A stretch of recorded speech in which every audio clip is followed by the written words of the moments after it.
Hey guys, tonight we begin with one of the most charming little pandemics in human history, the Black Death. Picture this. You're living in a bustling 14th century city, surrounded by open sewers, rats with attitude problems, and neighbors who think bathing is suspicious. The air reeks of desperation and poor life choices, while fleas hop from person to person like they're networking at a medieval conference. You probably won't survive this winter if you're making the same mistakes that killed 85% of Europe's urban population. But don't worry, we'll guide you through the art of medieval social distancing, explain why your wardrobe could literally kill you, and reveal how some very boring monks accidentally invented the perfect quarantine system. Then we'll explore warrior codes that defined honor across cultures, from samurai death poems to Viking fury, and finish with America's spectacular failure at legislating sobriety during Prohibition. So before you get comfortable, take a moment to like the video and subscribe, but only if you genuinely enjoy what I do here. And let me know in the comments where you're tuning in from and what time it is for you. It's always fascinating to see who's joining us from around the world. Now, dim the lights, maybe turn on a fan for that soft background hum, and let's ease into tonight's journey together. If you said a bustling 14th century city full of opportunity and culture, congratulations, you're already 85% dead. Cities during the Black Plague weren't charming medieval postcards. They were overpopulated, unwashed, and alarmingly enthusiastic about throwing waste into the streets. Imagine thousands of people crammed together in wooden buildings, with no plumbing, no sanitation, and rats so comfortable they probably paid rent. London in the year 1348 was a city of contrasts and contradictions, where magnificent cathedrals rose above open sewers, and wealthy merchants lived just a stone's throw from beggars dying in the streets. The Thames flowed thick and brown past the city walls, carrying away the waste of 80,000 souls, while bringing in ships laden with goods from across the known world. Those same ships, with their exotic spices and fine silks, also carried something far more deadly than anyone could have imagined: tiny passengers that would reshape the very fabric of English society. William the merchant stood in the doorway of his shop on Cheapside, watching the morning crowds with the practiced eye of a man who had spent 2 decades reading the mood of the marketplace. At 43, he had weathered economic storms, political upheavals, and the occasional riot, but something about this particular morning felt different. The usual cacophony of vendors hawking their wares seemed muted, and he noticed gaps in the crowd where familiar faces should have been. Old Henrik the baker hadn't opened his stall, and the family that sold cheese from their farm outside the city walls was nowhere to be seen. The rumors had been circulating for weeks now, carried by merchants returning from the continent with wild tales of entire cities falling silent, of ships arriving in port with no living crew to dock them. The official word from the royal court was that these were merely stories, exaggerations spread by those who profited from fear and uncertainty. But William had built his fortune on reading the signs that others missed, and every instinct he possessed was screaming that something catastrophic was approaching the city like a slow-moving storm. The first confirmed case appeared on a Tuesday morning when the wife of a cloth merchant collapsed in the middle of East Cheap Market, her body convulsing as dark swellings appeared beneath her arms. By Thursday, 3 more families on William's own street had barricaded themselves inside their homes, and the distinctive smell of death had begun to drift through the narrow alleyways like an unwelcome fog. The city's physicians, those learned men with their elaborate theories about humors and miasmas, prescribed bloodletting and prayers, but their treatments seemed only to accelerate the dying. William found himself facing an impossible choice that would define not just his own survival, but the future of his family. His shop represented everything he had worked for since arriving in London as a penniless apprentice 20 years earlier. The bolts of fine wool, the carefully cultivated relationships with suppliers from Flanders and Italy, the reputation he had built among the city's elite, all of it would be lost if he simply walked away. His wife Margaret, practical as always, had begun making lists of what they could carry and what they would have to abandon, but William could see the fear in her eyes when she thought he wasn't looking. The decision came on a rain-soaked Friday evening, when William's neighbor, a goldsmith named Peter, who had always been the picture of robust health, appeared at his door with the telltale swellings already visible on his neck. Peter's eyes held the desperate clarity of a man who knew he was dying, and his message was simple: "Get out of the city, William. Get out while you still can." That night, as Peter's agonized screams echoed through the thin walls between their houses, William made his choice. By dawn on Saturday, William had loaded his family's most precious possessions into a single cart pulled by their strongest horse. The key to his shop, that small piece of iron that had represented security and prosperity for so many years, felt impossibly heavy in his hand as he turned it for the final time.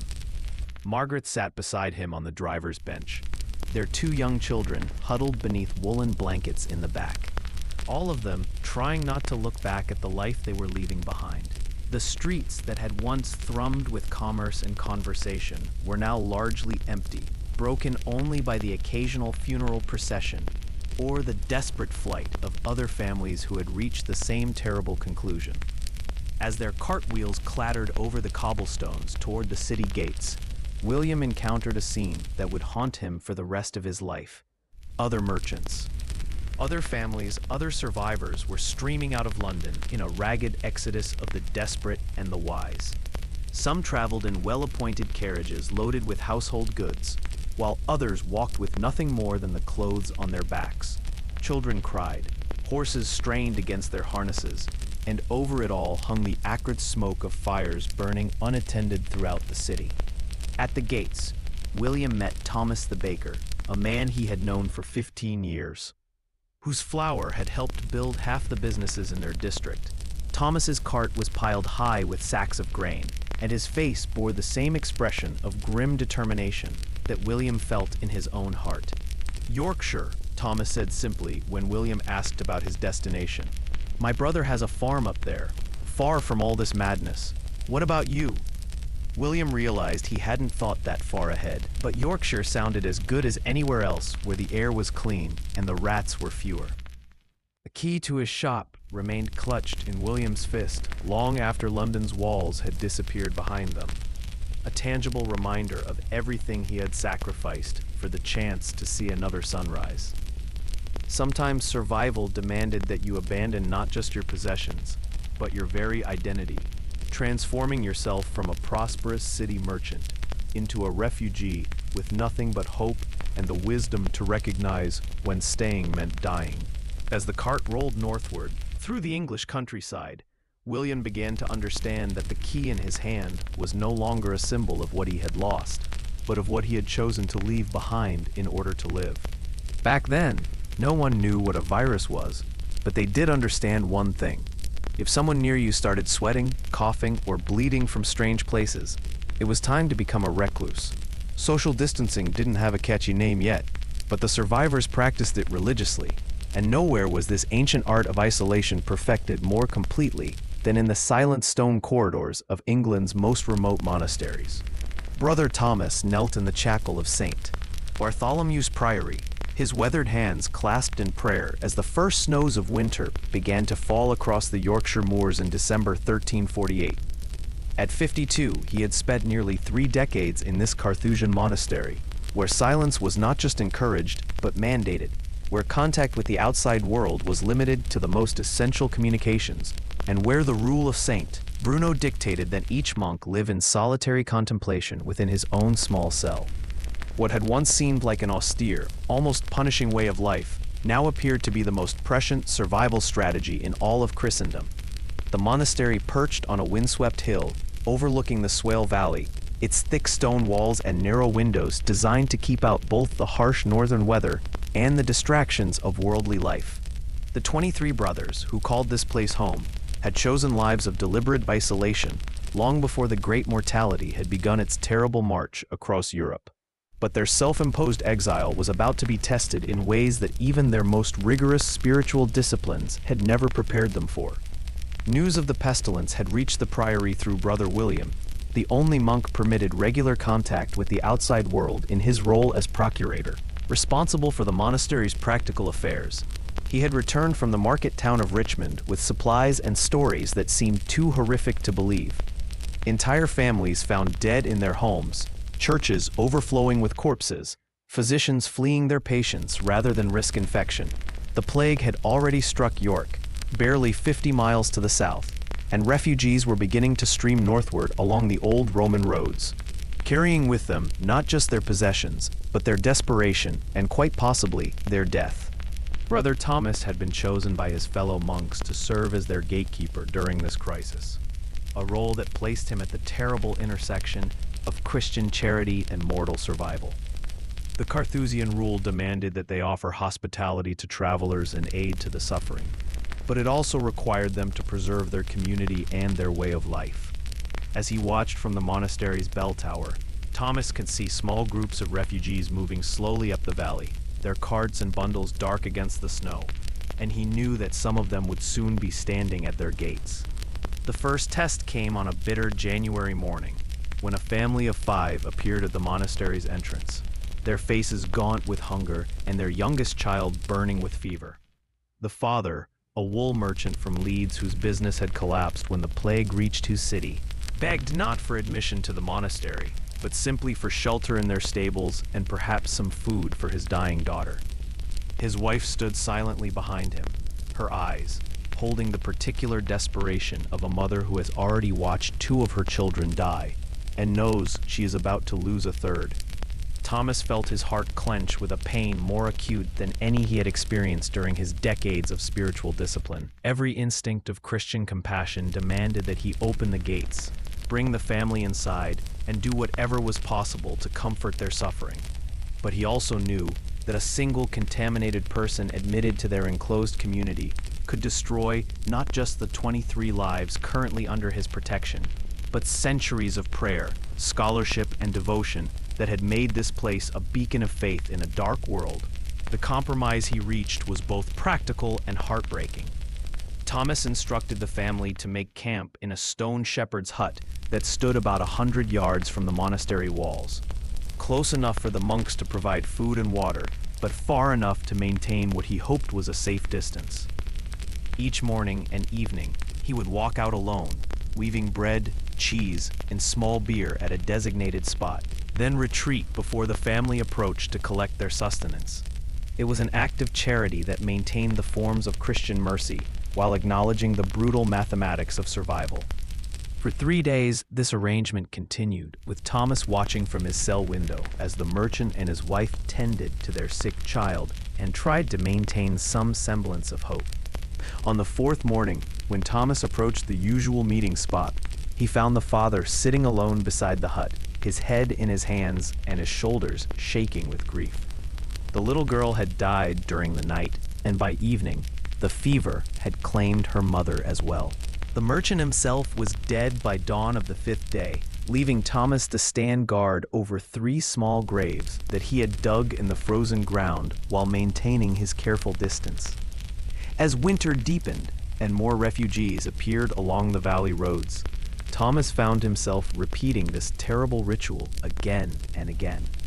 A group of monks from a dissolved abbey near Darlington, already showing signs of infection, were provided with food and shelter in the old grain storage building, but never admitted to the main monastery.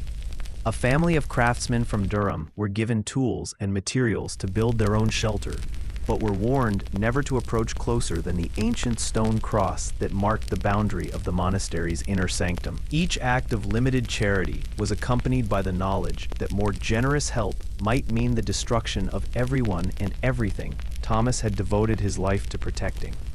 The psychological toll was devastating. Thomas found himself unable to sleep, tormented by the faces of those he had helped and those he had been forced to turn away. During the long hours of night prayer, he wrestled with questions that had no clean answers. Was it possible to follow Christ's example while refusing aid to the suffering? Could the preservation of their community justify what felt increasingly like systematic abandonment of Christian duty? The silence that had once been a source of spiritual strength now felt like a suffocating weight, filled with the unspoken prayers of the dying and the whispered doubts of the living. By spring of 1349, The stream of refugees had slowed to a trickle, not because the plague had ended, but because there were fewer people left alive to flee from it. The monastery had survived intact, its careful policy of charitable distance having protected all 23 of its inhabitants from infection. But Thomas understood that survival had come at a cost that could not be measured in human lives alone. The community that emerged from their ordeal was forever changed, marked by the knowledge that they had chosen their own preservation over the Christian imperative to care for the suffering. The great bell of St. Bartholomew's had fallen silent during those terrible months, its bronze voice stilled because the act of ringing it might have attracted more desperate souls to their gates. Now, as Thomas stood beneath it in the soft light of Easter morning, he understood that its silence had become something more than a practical precaution. It was a symbol of the impossible choices that plague had forced upon them all, a reminder that sometimes compassion and survival could not coexist, and that even the most devout souls might be called upon to choose between their faith and their lives. The bell remained silent, its voice lost somewhere between the sanctuary they had preserved and the sanctuary they had been forced to deny to others. To fleas, that wasn't style, that was prime real estate. Your wardrobe could get you killed in 1348, and nowhere was this deadly fashion statement more evident than in the opulent chambers of Westminster Palace, where Lady Margaret Beaufort stood before her gilt mirror examining a gown that might as well have been woven from death itself. The dress was magnificent by any standard, a flowing creation of deep crimson silk imported from the workshops of Bruges, trimmed with ermine fur that had traveled from the frozen forests of Muscovy, and decorated with seed pearls that had been harvested from oyster beds in the distant Orient. The sleeves were cut in the latest Flemish fashion, long and trailing, designed to sweep dramatically across stone floors and announce the wearer's wealth with every step. The bodice was fitted tight with whalebone stays, and the skirt fell in luxurious folds that required nearly 20 yards of precious fabric. It was exactly the sort of garment that proclaimed its wearer to be a person of consequence, someone whose very appearance commanded respect and deference in the hierarchical world of medieval court society. Margaret, at 19, was the daughter of John Beaufort, 1st Earl of Somerset, and had been raised from birth to understand that clothing was not merely decoration, but communication. Every thread, every ornament, every careful fold conveyed messages about status, allegiance, and power that could determine the course of political negotiations or marriage alliances. She had learned to read the subtle semiotics of court dress as expertly as any scholar read Latin texts, understanding that a duchess who appeared in last season's sleeves might be signaling financial distress, while a merchant's wife who wore silk above her station could find herself ostracized from society entirely. But on this particular morning in late autumn 1348, as reports of the great mortality filtered through the palace corridors like whispered prayers, Margaret found herself examining her wardrobe with new eyes. The plague had reached the outskirts of London, and even the rarefied air of Westminster was beginning to carry rumors of death that no amount of rosewater or pomander could entirely mask. 3 members of the royal household had already been quietly buried, their deaths attributed to sudden fevers that the court physicians seemed powerless to explain or prevent. Margaret had first noticed the tiny dark speck moving across the crimson silk, while her ladies-in-waiting were helping her dress for the morning's court ceremonies. At first glance, it appeared to be nothing more than a bit of thread, or perhaps a small bead that had worked loose from its moorings. But as she watched, the speck moved with the unmistakable, deliberate motion of something alive, something that had taken residence in the very fabric that was meant to display her family's wealth and power to the assembled nobility. The realization hit her with the force of a physical blow. She was wearing a flea hotel. Every layer of sumptuous cloth, every fold of expensive silk, every warm crevice created by the garment's elaborate construction provided perfect hiding places for the tiny insects that were now understood to be somehow connected to the mysterious disease sweeping across Europe. The merchants who had sold her father this magnificent fabric had traveled the same trade routes that had brought the plague westward from the distant lands where it had first appeared. The very luxury that was meant to protect her social position might be the instrument of her death. Standing in her private chambers, surrounded by chests full of equally elaborate garments, Margaret faced a choice that would have been unthinkable just months earlier.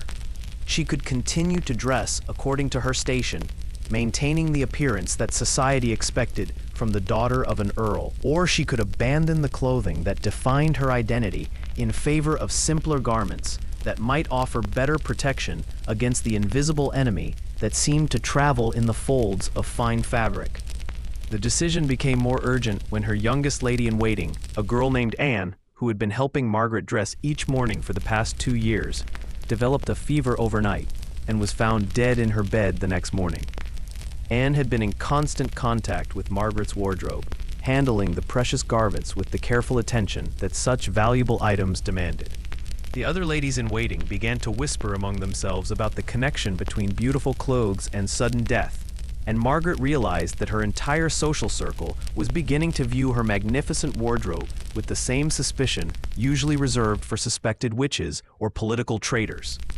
The palace physicians, those learned men who had trained at the finest universities in Europe, offered contradictory advice that revealed their own confusion about the plague's mechanisms. Some insisted that rich fabrics provided protection against the corrupted air that they believed carried disease, arguing that the more layers of expensive cloth a person wore, the better their defense against miasmatic influences. Others suggested that the disease traveled through contact with contaminated materials, making every imported fabric a potential source of infection. A few whispered that the plague was divine punishment for vanity and excess, making elaborate dress not just dangerous, but spiritually contaminating. Margaret's father, Earl John, was away on a diplomatic mission to France, leaving her to navigate this crisis without the guidance of the man who had taught her everything she knew about court politics and social positioning. Her mother had died 3 years earlier, taking with her the feminine wisdom that might have helped Margaret understand how to maintain her dignity while adapting to circumstances that had no precedent in noble etiquette. She was essentially alone with a decision that could determine not just her survival, but her place in a social hierarchy that was beginning to crack under the pressure of forces that no one fully understood. The turning point came when Margaret discovered a second flea on her evening gown, a garment of deep blue velvet that had been her mother's favorite, and that she had been saving for a special court ceremony.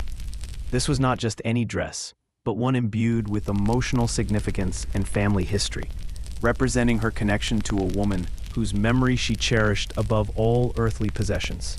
Finding the tiny parasite crawling across fabric that held such personal meaning felt like a desecration that crystallized all of her fears and uncertainties into a moment of absolute clarity.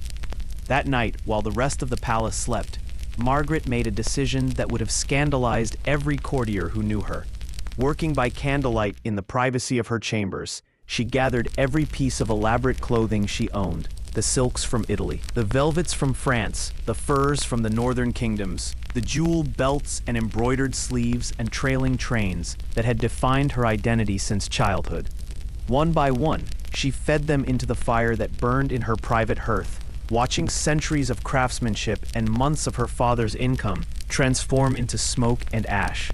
The flames consumed the crimson dress first, its silk fabric burning with a peculiar sweet smell that seemed to carry away not just the material itself, but everything it had represented about her place in the world. The ermine trim crackled and spat as it burned, while the seed pearls popped like tiny fireworks before melting into small puddles of nacre. Each garment that followed added its own distinctive note to the pyre: her mother's blue velvet, her ceremonial white samite, the cloth of gold overdress that had cost more than a knight's annual income. By dawn, Margaret's wardrobe had been reduced to a small pile of ashes and a few metal clasps that had survived the flames.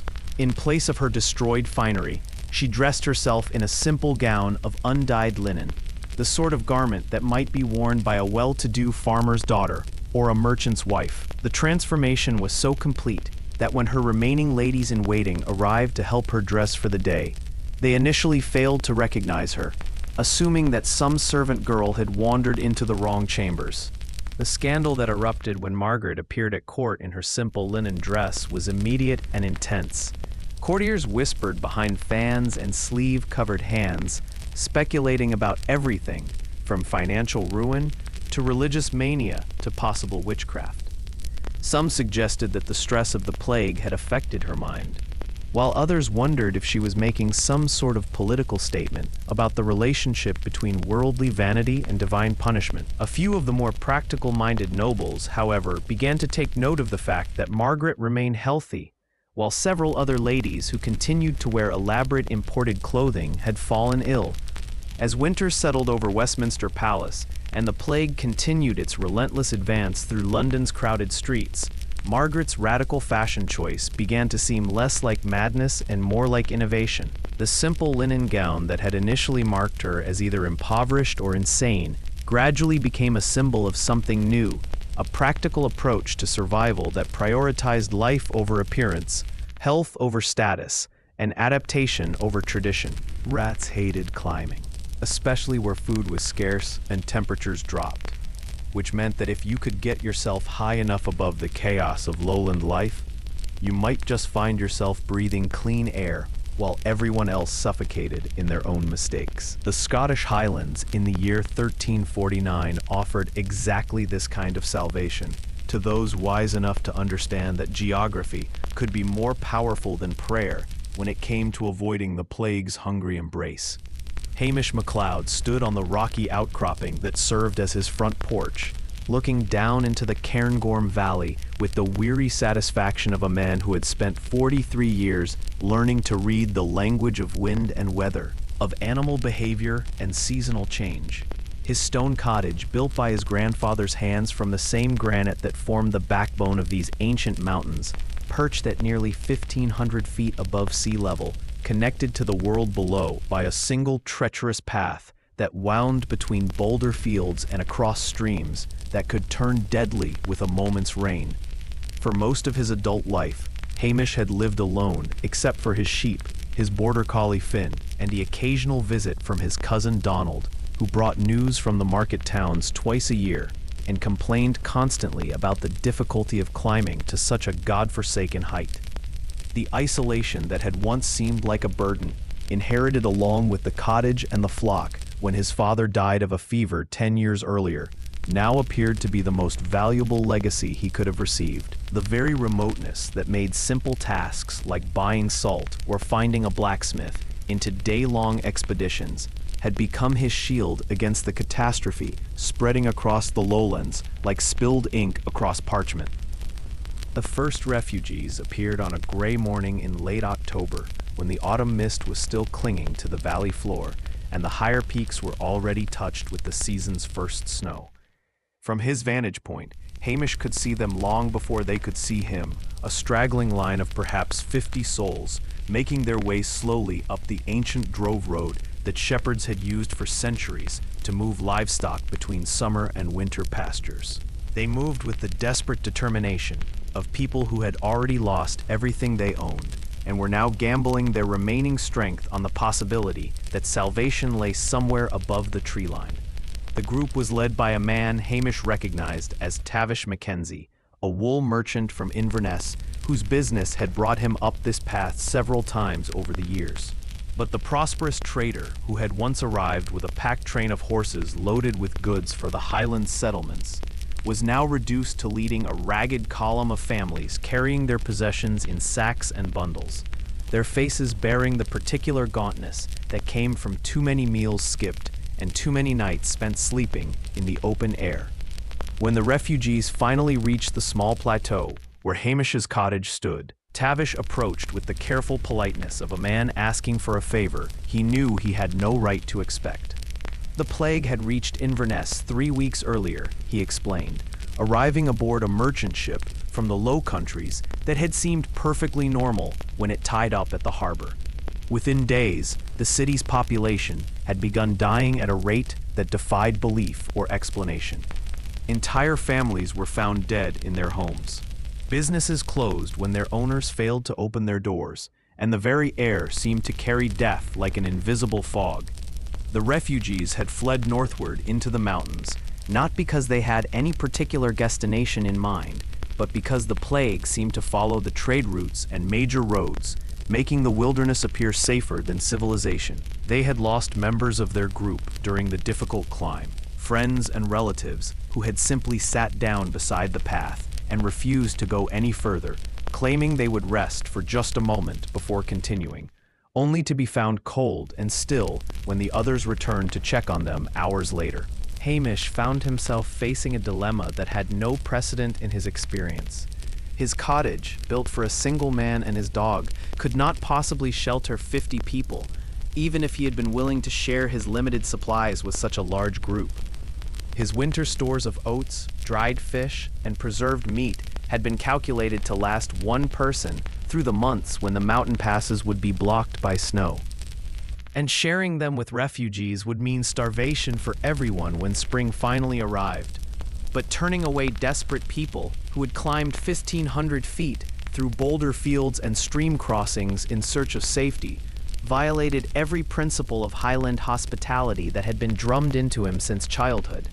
The unwritten law of the mountains held that no traveler could be refused shelter and food, because the harsh environment made such generosity literally a matter of life and death. To break this tradition, even in circumstances as extraordinary as these, felt like abandoning his identity as a Highlander and a Christian. The solution Hamish proposed was both practical and revolutionary. Rather than trying to house everyone in his cottage or sending them back down the mountain to certain death, he suggested that the refugees establish a scattered settlement across the higher reaches of the valley, with each family group choosing a separate location, at least a quarter-mile from their nearest neighbors. The isolation that had protected his own cottage could be replicated on a larger scale, creating a network of tiny settlements that would be too dispersed for disease to spread easily between them. The plan required the refugees to abandon many of the social customs that had governed their lives in the lowlands. Instead of gathering for meals, religious services, or evening entertainment, each family would need to become completely self-sufficient, interacting with their neighbors only when absolutely necessary, and maintaining careful distance even during those brief encounters. Children would not be allowed to play together. Adults would not share tools or labor, and the sick would have to be cared for only by their immediate family members, no matter how desperate their need for additional help. Hamish spent the next 3 days leading small groups of refugees to suitable camping spots scattered across the mountainside, helping them understand how to build windbreaks from stacked stones, where to find clean water that wouldn't freeze during the coldest months, and how to identify the wild plants that could supplement their dwindling food supplies. Each family received a portion of his winter stores, enough to prevent immediate starvation, but not enough to make them dependent on his charity and detailed instructions about rationing that would allow them to survive until spring brought new foraging opportunities. The transformation of the Upper Valley from a place of solitary exile to a network of isolated settlements created its own unique challenges. The silence that had once been broken only by wind, sheep bleating, and the occasional call of a golden eagle was now punctuated by the sounds of human activity. The ring of axes as refugees cut firewood, the crying of children who didn't understand why they couldn't visit their friends, and the evening prayers of families huddled around fires that were visible as tiny points of light scattered across the mountainside like fallen stars. As winter deepened and the passes became impassable, the scattered settlement developed its own rhythm and customs. Communication between families was maintained through a system of smoke signals during the day and carefully tended fires at night, allowing neighbors to check on each other's welfare without risking direct contact. Food and supplies were shared through a network of stone cairns placed at strategic locations, where families could leave surplus items for others to collect without face-to-face meetings. The system wasn't perfect, and the mountain community lost members throughout the winter, some to accidents, others to illnesses that might have been treatable if they had been willing to risk closer contact with their neighbors. But when spring finally arrived, and the refugees were able to descend from their mountain exile, they had achieved something remarkable, a survival rate that far exceeded anything recorded in the lowland communities that had maintained their traditional patterns of social organization. Hamish watched the last of the refugees disappear down the mountain path in early May, carrying with them not just their lives, but a new understanding of how human communities might organize themselves in the face of invisible threats. The Highland Valley returned to its ancient silence, but the lessons learned during those months of enforced isolation would be remembered and retold for generations, becoming part of the accumulated wisdom about how geography, discipline, and the willingness to abandon familiar customs could sometimes mean the difference between extinction and survival. The wind that had always been his companion in the high places now carried echoes of voices that had learned to whisper across distances, teaching him that even in the loneliest places, it was possible to build connections that didn't require proximity, and that sometimes the greatest act of community was knowing when to stay apart. If you found yourself getting a bit plaguey in 1349 and decided to call a doctor, congratulations, you've just made your final mistake. To be fair, they were doing their best with what little they understood, which was nothing, but their confidence in treating the great mortality was matched only by their spectacular ability to accelerate the dying process through the precise application of medieval medical wisdom. Master Philippe de Vitry stood in his elaborately appointed consulting chamber at the University of Paris, surrounded by the tools and texts that marked him as one of Europe's most learned physicians.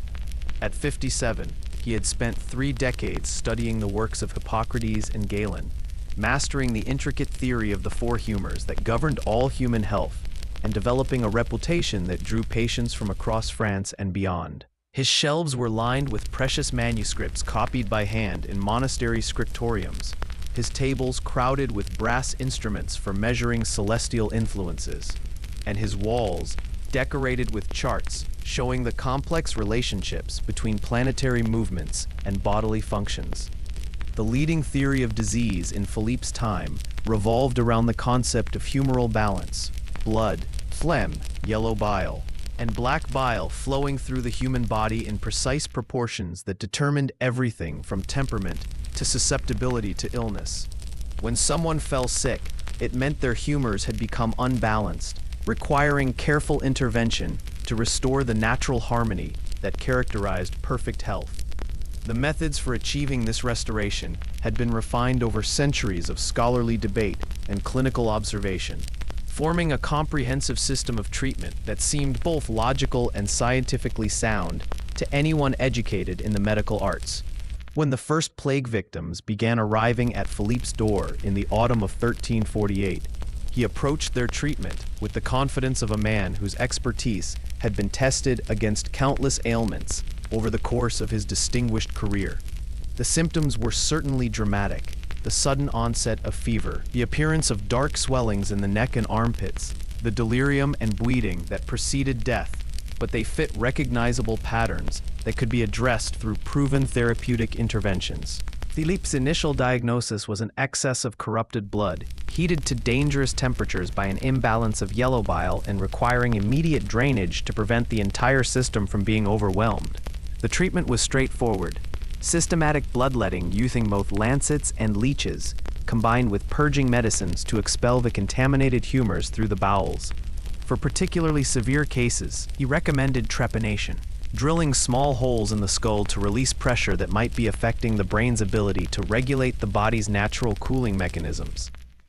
The first patient was a wool merchant named Jean-Baptiste, a robust man in his 40s who had developed the characteristic swellings and fever after returning from a trading expedition to Flanders.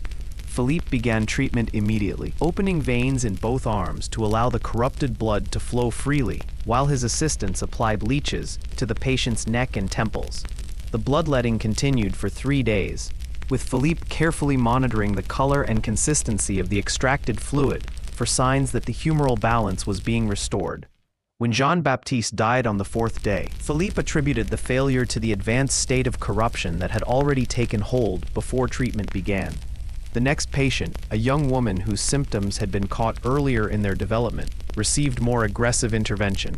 Larger quantities of blood were drained, stronger purgatives were administered, and Philippe personally performed a trepanation procedure that he was confident would relieve the pressure building in her skull. She died within 2 days, but Philippe noted with satisfaction that her symptoms had been somewhat less severe than those of his previous patient. Over the following weeks, as plague victims continued to seek his expertise, Philippe found himself treating an increasingly steady stream of patients with methods that seemed to be refined with each case. He developed precise schedules for bloodletting, calculated optimal doses of mercury and antimony for purging treatments, and perfected his trepanation technique to minimize the risk of secondary infections. His detailed case notes documented every aspect of treatment, creating what he believed would be valuable guidance for future physicians dealing with similar humoral crises. The disturbing pattern that began to emerge, however, was that none of his patients were surviving. Every person who submitted to Philippe's care died within a week of beginning treatment, often more quickly than victims who received no medical attention at all. The merchant who sold herbs in the marketplace was whispering that people treated by the university physicians died faster than those who simply stayed home and prayed, while families were beginning to hide their sick relatives rather than risk bringing them to learned medical attention. Philippe's first response was to intensify his treatments, reasoning that the plague's corruption was more powerful than he had initially realized and required more aggressive intervention.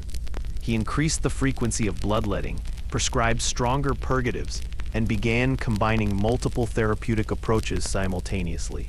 One patient received bloodletting, purging, trepanation, and application of heated cups to draw out corrupt humors, all within the span of 24 hours. The man died before the second day of treatment was complete. The crisis of confidence that followed forced Philippe to confront the possibility that something was fundamentally wrong with his approach. Late one evening, as he sat in his study, reviewing the case notes of 37 consecutive deaths, he began to wonder whether the treatments that had served him so well for decades might actually be making the plague worse rather than better. The thought was heretical, contradicting everything he had learned about medicine and everything his reputation was built upon. But the evidence was becoming impossible to ignore. His experiment began quietly, with a blacksmith's apprentice who arrived showing early signs of plague infection. Instead of the usual aggressive treatment, Philippe simply provided the young man with a clean bed, fresh water, and basic food, claiming that he was waiting for more favorable planetary alignments before beginning the formal therapeutic intervention. The apprentice, too weak to protest this departure from expected medical practice, spent 3 days sleeping and drinking water while Philippe observed his symptoms with careful attention. On the 4th day, the apprentice's fever broke. By the end of the week, the swellings in his neck had begun to recede. Within 2 weeks, he was strong enough to return to work, becoming the first person to survive Philippe's care since the plague had arrived in Paris. The recovery was so unprecedented that Philippe initially attributed it to divine intervention or some unusual astrological configuration that had temporarily altered the young man's humoral balance. But when Philippe secretly repeated the experiment with 3 more patients providing only rest, clean water, and basic nourishment, while avoiding all of the traditional treatments, he began to understand that his decades of medical training had been preparing him to kill people more efficiently rather than cure them.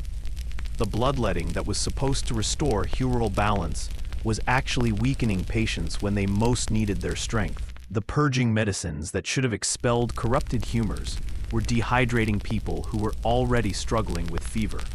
The trepanation that was meant to relieve pressure was introducing infections into patients whose bodies were already fighting for survival. The transformation of Philippe's practice from aggressive intervention to careful non-intervention required him to deceive not only his patients, but his colleagues at the university, who would have considered his new methods tantamount to medical malpractice. He continued to charge full fees and maintain the appearance of providing comprehensive treatment, but his actual therapy consisted of elaborate theatrical performances designed to convince patients and their families that they were receiving the best possible care while actually doing nothing more harmful than keeping them comfortable and well hydrated. The survival rate among Philippe's patients improved dramatically once he stopped trying to cure them. Word began to spread that Master Philippe possessed some special insight into treating the plague, and desperate families brought their sick relatives from increasingly distant locations. Philippe found himself in the unprecedented position of being celebrated for medical expertise that consisted entirely of resisting the urge to practice medicine as he had been trained to understand it. The rusty surgical knife that had once been his most trusted instrument now sat unused on his consulting table, its blade growing dull from neglect while becoming a symbol of the dangerous gap between medical confidence and medical knowledge. Philippe had learned that sometimes the most skilled physician was the one who had the wisdom to recognize when doing nothing was the most healing thing he could offer, and that the greatest medical breakthrough of his career had been discovering the courage to abandon everything he thought he knew about saving lives. Monastery life wasn't designed for plague survival, but it was the medieval equivalent of an elite quarantine bubble.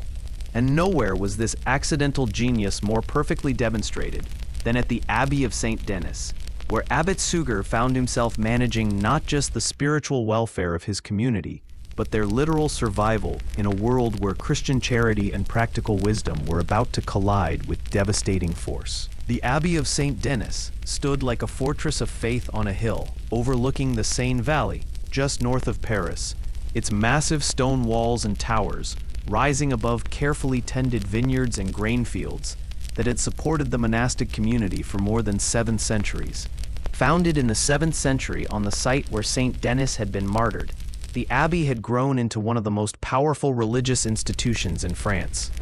Serving as the traditional burial place of French kings and the keeper of sacred relics that drew pilgrims from across Christendom, Abbot Suger, at 62, had spent his entire adult life within these walls, rising through the ranks of the Benedictine order through a combination of genuine piety, administrative skill, and the kind of political acumen that was essential for managing an institution whose influence extended far beyond the cloister. He had overseen the abbey's finances through periods of war and peace, had negotiated with kings and bishops on matters ranging from tax obligations to theological disputes, and had maintained the delicate balance between worldly engagement and spiritual detachment that characterized successful monastic leadership.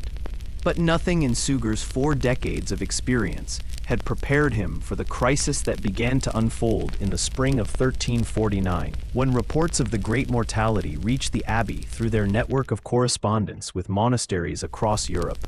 The letters that arrived with each messenger painted a picture of devastation that seemed almost apocalyptic in its scope. Entire religious communities wiped out within weeks, pilgrimage routes abandoned, and the normal rhythms of medieval Christianity disrupted by a catastrophe that appeared to strike the pious and the wicked with equal indifference. The first test of the abbey's response came when Brother Anselm, the monastery's almoner responsible for distributing charity to the poor, brought news that refugees from Paris were beginning to appear at their gates. These weren't the usual beggars and pilgrims who regularly sought assistance from the abbey's charitable stores, but desperate families fleeing the plague that had already begun to devastate the capital. They arrived with stories of entire neighborhoods falling silent within days, of churches overflowing with corpses, and of physicians fleeing their patients rather than risk infection. The rule of Saint Benedict, which had governed monastic life at St. Denis for centuries, was explicit about the obligation to provide hospitality to travelers and care for the sick. The 6th chapter commanded that guests be received as Christ himself, while the 36th chapter required that the infirm be served with the greatest care and attention. These weren't suggestions or guidelines, but fundamental principles that defined what it meant to live as a Christian monk, and abandoning them would represent a betrayal of everything the community claimed to believe. Yet Suger also understood that his primary responsibility was to preserve the abbey and its mission for future generations. St. Denis was more than just a collection of buildings and a group of men who had taken vows. It was a living repository of learning, art, and spiritual wisdom that had been accumulating for centuries. The manuscripts in their library included irreplaceable copies of classical texts, theological treatises, and historical chronicles. The relics in their treasury drew pilgrims from across Europe and generated the revenue that supported not just the monks, but the hundreds of lay workers who depended on the abbey for their livelihoods. The debate that erupted within the monastic community revealed deep divisions about how to interpret their religious obligations in the face of an unprecedented threat. Brother Anselm led a faction that insisted the abbey must open its doors to all who sought refuge, arguing that any other response would constitute a fundamental abandonment of Christian principles. How could they claim to follow Christ's example while turning away the sick and desperate? What meaning did their vows of service have if they only applied when helping others posed no risk to themselves? Brother Bernard, the abbey's treasurer, and a man whose practical experience managing the community's resources had made him skeptical of idealistic solutions, argued for a more cautious approach. The abbey's charitable obligations, he pointed out, were balanced by their responsibility to preserve the institution itself. If the entire community died trying to help plague victims, they would ultimately help no one, while destroying centuries of accumulated wisdom and spiritual achievement in the process. The compromise that Suger eventually announced represented an attempt to honor both principles while acknowledging the harsh realities of their situation. The abbey would continue to provide charity to those in need, but that charity would be dispensed from outside the monastery walls, with carefully maintained distance between the monks and the recipients of their aid. Food, medicine, and temporary shelter would be provided in buildings on the abbey's outlying properties, but no one showing signs of illness would be admitted to the main monastic complex. The new policy was implemented through a system that was both organizationally complex and emotionally devastating. A group of volunteers, led by Brother Anselm, established a relief station in a barn located nearly a mile from the abbey proper, where they could provide basic care to plague victims while maintaining some protection for the main community.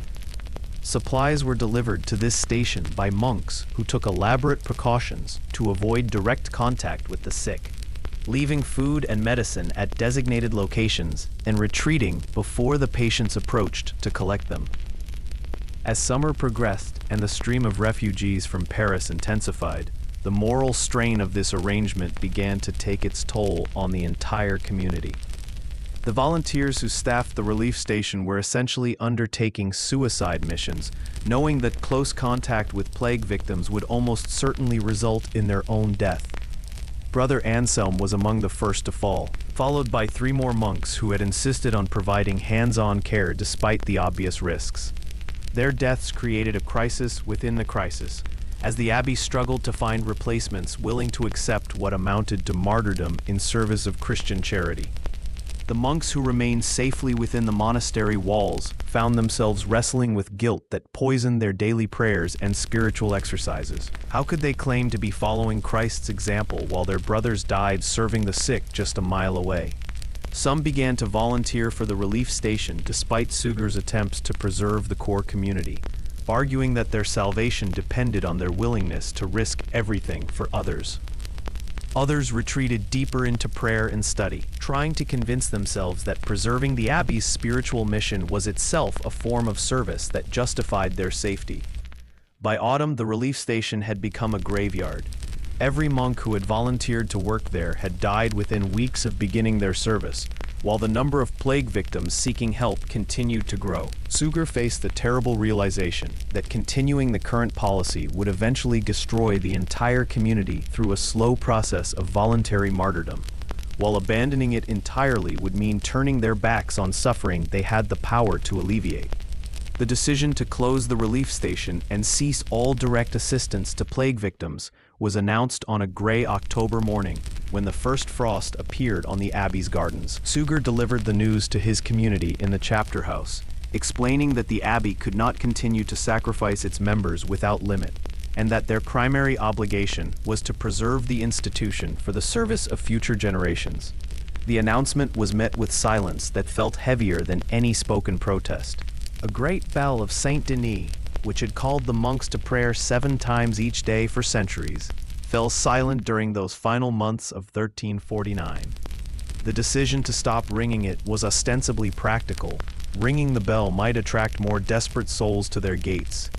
But everyone understood that its silence represented something more profound. The voice that had once proclaimed the abbey's presence and purpose to the surrounding countryside had been stilled by the recognition that sometimes survival required the abandonment of the very principles that gave life meaning.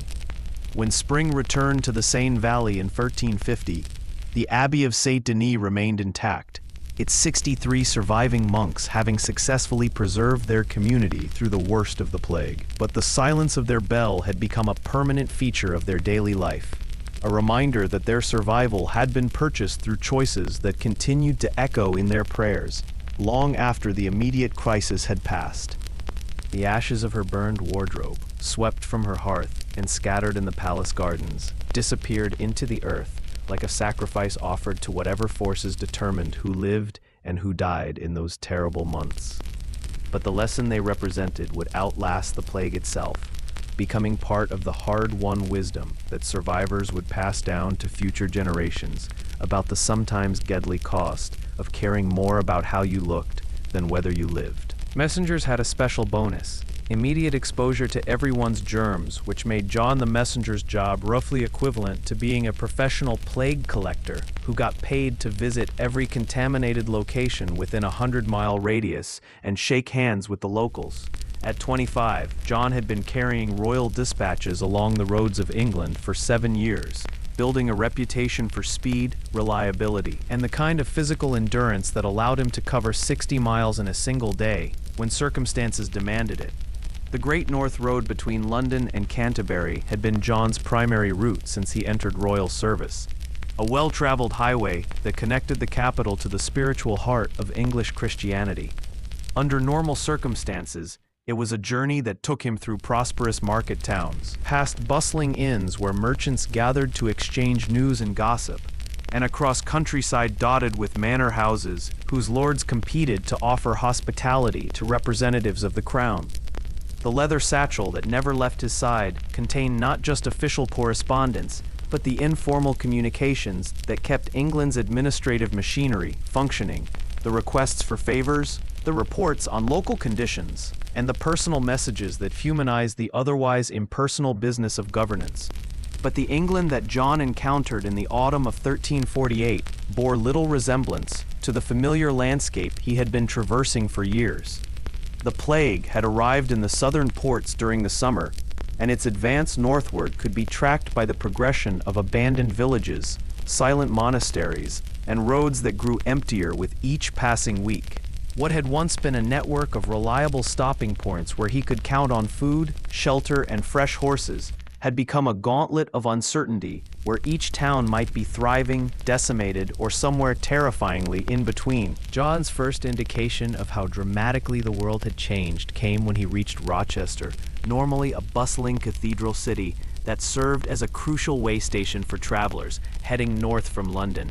The city gates stood open, but the usual crowds of pilgrims, merchants, and local residents were nowhere to be seen. The streets that should have been filled with the sound of commerce and conversation were eerily quiet, broken only by the occasional barking of dogs and the cries of carrion birds that had grown bold enough to venture into the city center in broad daylight. The cathedral itself, which John had always used as a landmark visible from miles away, no longer rang its bells to mark the hours of prayer. When he finally located the bishop's secretary to deliver his official dispatches, the man received the documents through a partially open door, speaking through a cloth held over his nose and mouth, and refusing to allow John inside the episcopal palace. The city had lost nearly half its population in 6 weeks, the secretary explained, and the survivors were too terrified of infection to maintain normal social interactions. Each subsequent stop on John's route presented variations on the same theme of social collapse and paralyzing fear. At Faversham, the mayor had fled with his family, leaving the town to be governed by a blacksmith who had appointed himself to the position, and who conducted all official business from behind a wooden barrier that kept visitors at a distance of 10 feet. The inn where John had stayed dozens of times was shuttered, its proprietor having died along with most of his family. leaving only a teenage daughter who survived by barricading herself in the upper story and lowering a basket on a rope to receive food offerings from neighbors. The Abbey at Canterbury, John's ultimate destination, and normally one of the most magnificent and bustling religious sites in England, had transformed into something that resembled a military encampment, more than a center of pilgrimage and worship. The monks had established a complex system of barriers and checkpoints designed to allow them to receive visitors and conduct essential business while minimizing the risk of infection. John was required to place his dispatch case in a stone basin filled with vinegar, retreat to a distance of 20 feet, and wait while a monk retrieved the documents using a long wooden pole. But it was during John's return journey to London that he began to understand the true horror of what was happening to English society. The town of Sittingbourne, which had seemed merely nervous and depleted when he passed through it heading north, was now completely abandoned. Houses stood with their doors hanging open, revealing interiors where possessions lay scattered as if their owners had simply vanished in the middle of their daily routines. The parish church's bell tower had partially collapsed, apparently from lack of maintenance, and weeds were already beginning to reclaim the market square where John had once watched children play while their parents conducted business. The physical toll of traveling through this landscape of death and abandonment was matched by the psychological burden of carrying news that seemed to grow more horrific with each mile. The dispatches in John's satchel contained reports of mortality rates that defied belief, pleas for assistance that could not be provided, and administrative instructions for governing communities that might no longer exist by the time the messages reached their intended recipients. He had become a courier of despair, carrying official documentation of a civilization in the process of collapsing under the weight of a catastrophe that no one understood or could effectively combat. It was somewhere between Dartford and Greenwich on a rain-soaked November morning when the fog was so thick he could barely see his horse's ears, that John first felt the fever beginning to build behind his eyes. He had been expecting this moment for weeks, understanding that his occupation made infection virtually inevitable. But the actual onset of symptoms still came as a shock that nearly caused him to fall from his saddle.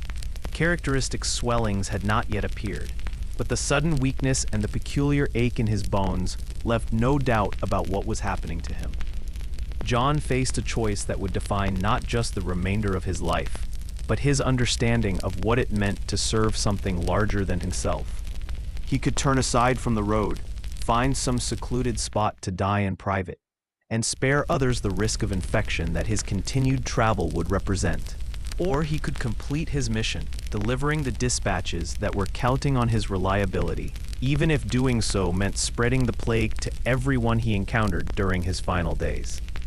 The decision was made easier by the realization that the leather satchel contained more than just routine administrative correspondence. Among the documents he carried was a detailed report on which regions of England had been hit hardest by the plague, which areas remained relatively unaffected, and what measures had proven most effective in limiting the disease's spread. This intelligence could save thousands of lives if it reached the right officials in London, but only if John could summon the strength to cover the remaining 40 miles before the fever overwhelmed his ability to travel. John's final journey became a race between duty and death, conducted through a landscape that seemed determined to break both his body and his spirit. He avoided populated areas when possible, traveling cross-country through fields and forests to minimize contact with other people.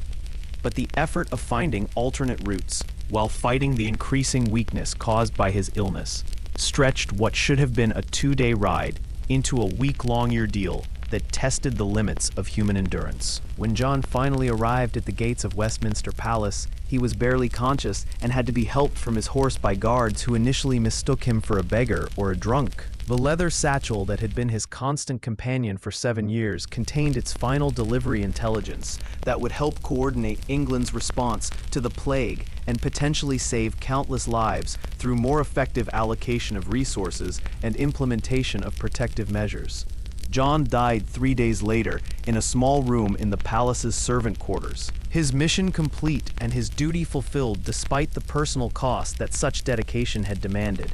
The dispatches he had carried through the ruins of medieval England became part of the administrative record that allowed future historians to understand how quickly and completely the plague had transformed English society, while his example of service under impossible circumstances became part of the unwritten tradition that defined what it meant to serve the crown with honor. The leather satchel that had defined John's professional identity was buried with him, transformed from a tool of communication into a monument to the idea that some obligations transcend personal safety, and that the completion of one's duty can itself be a form of victory, even when that completion comes at the ultimate price. Messengers had a special bonus: immediate exposure to everyone's germs, which made John the messenger's job roughly equivalent to being a professional plague collector, who got paid to visit every contaminated location within a 100-mile radius and shake hands with the locals. At 25, John had been carrying royal dispatches along the roads of England for 7 years, building a reputation for speed, reliability, and the kind of physical endurance that allowed him to cover 60 miles in a single day when circumstances demanded it. The Great North Road between London and Canterbury had been John's primary route since he entered royal service, a well-traveled highway that connected the capital to the spiritual heart of English Christianity. Under normal circumstances, it was a journey that took him through prosperous market towns, past bustling inns where merchants gathered to exchange news and gossip, and across countryside dotted with manor houses whose lords competed to offer hospitality to representatives of the crown. The leather satchel that never left his side contained not just official correspondence, but the informal communications that kept England's administrative machinery functioning: the requests for favors, the reports on local conditions, and the personal messages that humanized the otherwise impersonal business of governance. But the England that John encountered in the autumn of 1348 bore little resemblance to the familiar landscape he had been traversing for years. The plague had arrived in the southern ports during the summer, and its advance northward could be tracked by the progression of abandoned villages, silent monasteries, and roads that grew emptier with each passing week.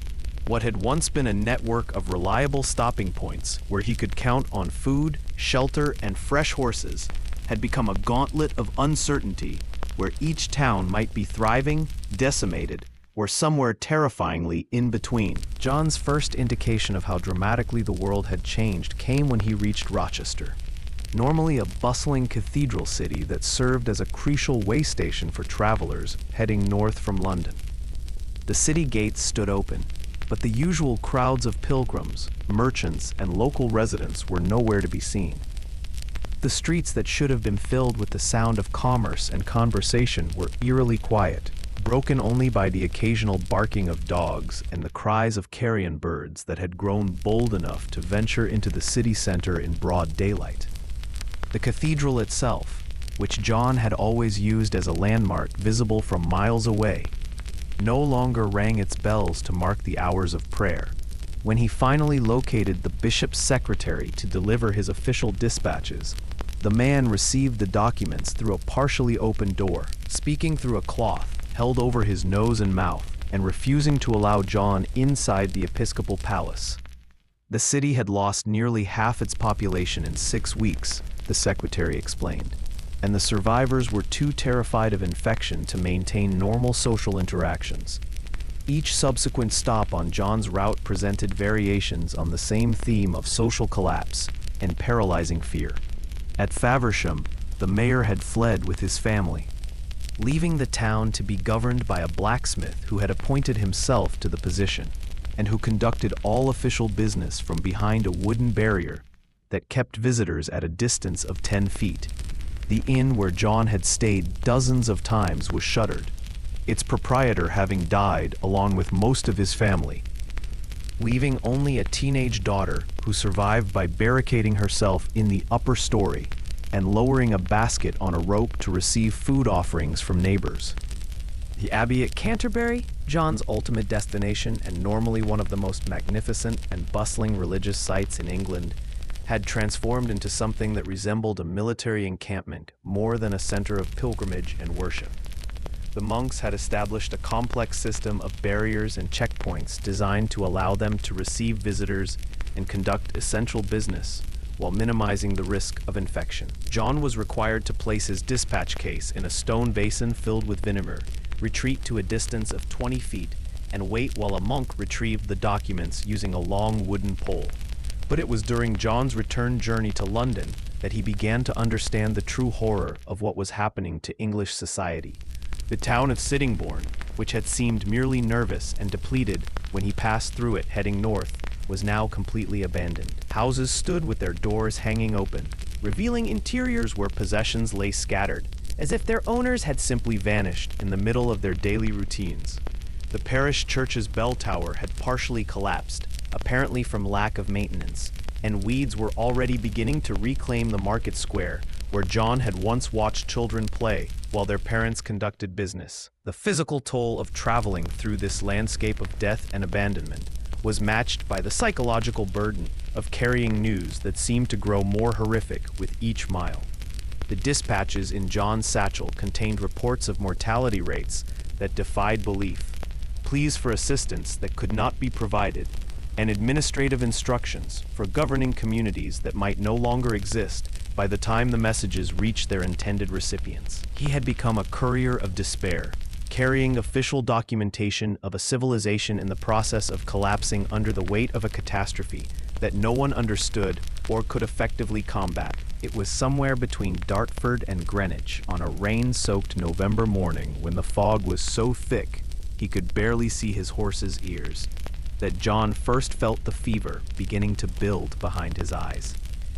He had been expecting this moment for weeks, understanding that his occupation made infection virtually inevitable, but the actual onset of symptoms still came as a shock that nearly caused him to fall from his saddle. The characteristic swellings had not yet appeared, but the sudden weakness and the peculiar ache in his bones left no doubt about what was happening to him.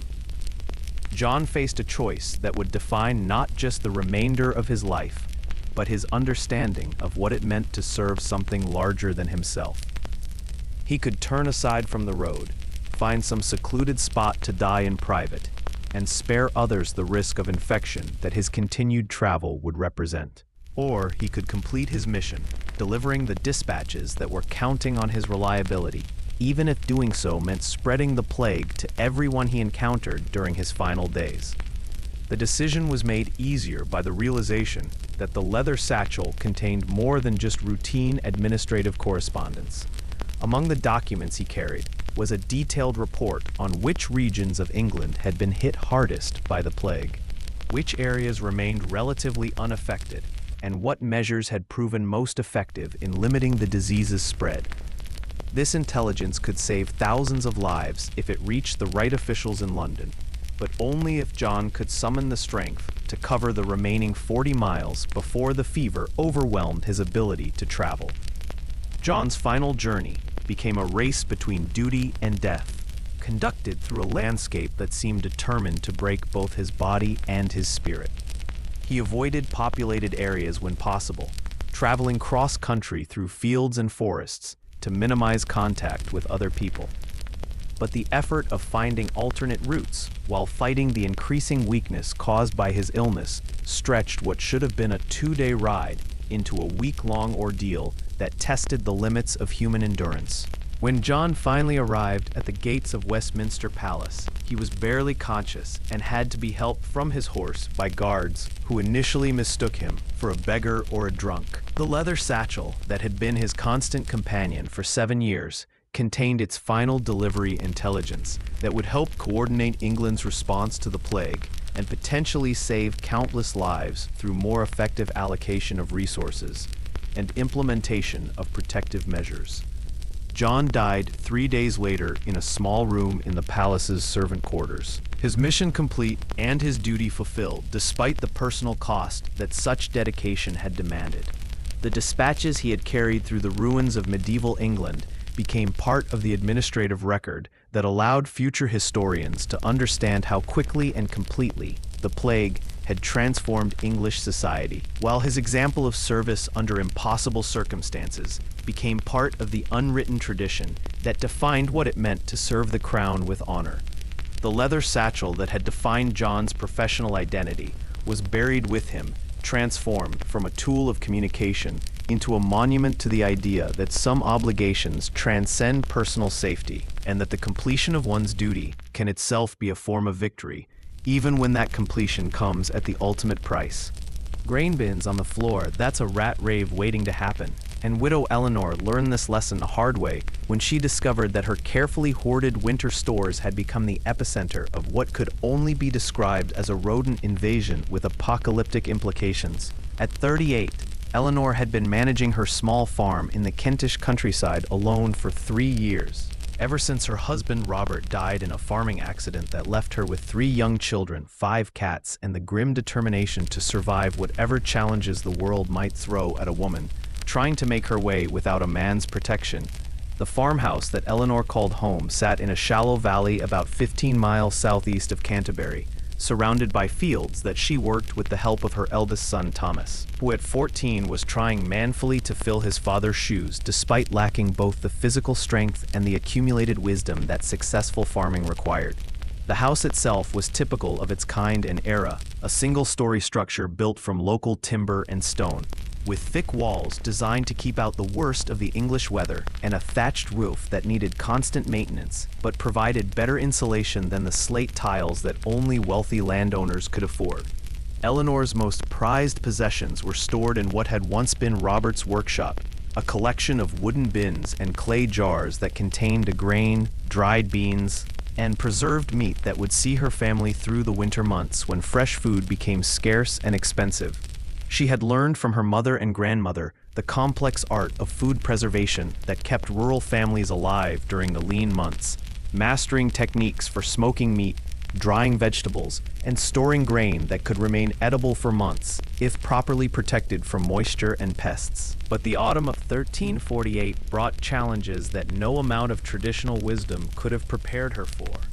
The plague that was devastating the cities and larger towns had disrupted the normal patterns of trade and commerce that rural families depended on for goods they couldn't produce themselves.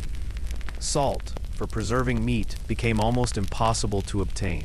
Markets that had once provided reliable sources of income for surplus crops were abandoned or operating sporadically, and the social networks that normally helped isolated families weather difficult times were fracturing under the pressure of a catastrophe that made neighborliness seem potentially lethal. More immediately threatening was the explosion in the local rat population that seemed to coincide with the arrival of refugees fleeing the plague-stricken cities. These weren't the usual field mice and barn rats that any farm family expected to deal with, but larger, more aggressive rodents that moved in organized groups and showed a disturbing intelligence in their approach to raiding human food stores. Eleanor first noticed them when she discovered that several of her carefully sealed grain jars had been gnawed through, their contents scattered across the workshop floor in a pattern that suggested systematic rather than random destruction. The connection between the rats and the plague was something that Eleanor understood only dimly through fragments of information gathered from the few travelers who still dared to move along the country roads. What she did understand with crystal clarity was that rats in her food stores meant starvation for her family when winter set in, and that protecting her winter supplies had become literally a matter of life and death for everyone who depended on her for survival. Eleanor's first line of defense was her cats, 5 descendants of a pair her grandmother had given her as a wedding gift, with the practical advice that no farm could function properly without an adequate population of rodent control specialists. The cats Pip, Sage, Nutmeg, Clove, and Pepper had earned their keep for years by maintaining an acceptable balance between the farm's human and rodent populations. But they were suddenly facing an enemy that vastly outnumbered them and seemed to possess organizational skills that individual cats couldn't match. The battle began in earnest on a cold October night, when Eleanor was awakened by sounds from the workshop that suggested an entire army of rats had launched a coordinated assault on her food stores. By the time she arrived with a lantern and a stout wooden club, the damage was extensive. 3 grain bins had been breached, a clay jar of dried beans had been shattered, and the floor was covered with evidence of what appeared to be a carefully planned military operation rather than random foraging. Eleanor's response was to declare total war on the rat population, using every weapon in her arsenal and inventing new ones as circumstances demanded. She began by elevating her remaining food stores, constructing an elaborate system of shelves and hanging containers that kept everything at least 4 feet off the ground and suspended from the ceiling beams by ropes that she hoped would prove too difficult for even the most athletic rats to climb. The grain bins were replaced by tightly woven baskets that could be hoisted out of reach, while the preserved meat was transferred to wooden boxes that hung from pulleys like strange fruit in her workshop ceiling. But elevation alone wasn't enough to defeat an enemy that seemed to view her preparations as an interesting challenge rather than an insurmountable obstacle. Eleanor discovered that rats were capable of remarkable feats of acrobatics, able to leap surprising distances and climb surfaces that should have been impossible for creatures of their size. More disturbing was their apparent ability to work together, with smaller rats boosting larger ones to reach elevated food stores, and their willingness to sacrifice individuals for the good of the group in ways that reminded Eleanor uncomfortably of human military tactics. The turning point came when Eleanor realized that her cats were thinking like individual hunters, while her enemies were operating as a collective intelligence. Instead of relying on each cat to patrol its own territory according to feline instinct, she began training them to work as a coordinated unit, establishing patrol schedules that ensured continuous coverage of the workshop, and developing signals that would allow them to call for backup when they encountered more rats than they could handle alone. The training process was more complex than Eleanor had anticipated, requiring her to understand not just cat psychology, but the social dynamics that governed how multiple cats could cooperate, without triggering the territorial conflicts that normally made such collaboration impossible. She used food rewards to reinforce desired behaviors, created sleeping arrangements that encouraged pack bonding rather than individual isolation, and established herself as the alpha leader of a mixed-species military unit dedicated to protecting the family's winter survival.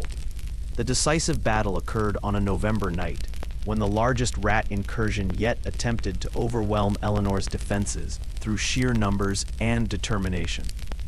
The attack began shortly after midnight, with what sounded like hundreds of rats streaming into the workshop from multiple directions, their squeaking and scratching creating a cacophony that woke Eleanor from sleep and sent her running toward the battlefield, with her lantern held high and her wooden club ready for action. What she found was her 5 cats, operating with military precision that would have done credit to any human army. Pip and Sage held the eastern approach, preventing rats from reaching the grain baskets, while Nutmeg and Clove covered the western flank where the meat stores hung from their pulleys. Pepper, the largest and most aggressive of the cats, had positioned himself directly beneath the central food cache, ready to intercept any rat that managed to break through the perimeter defenses.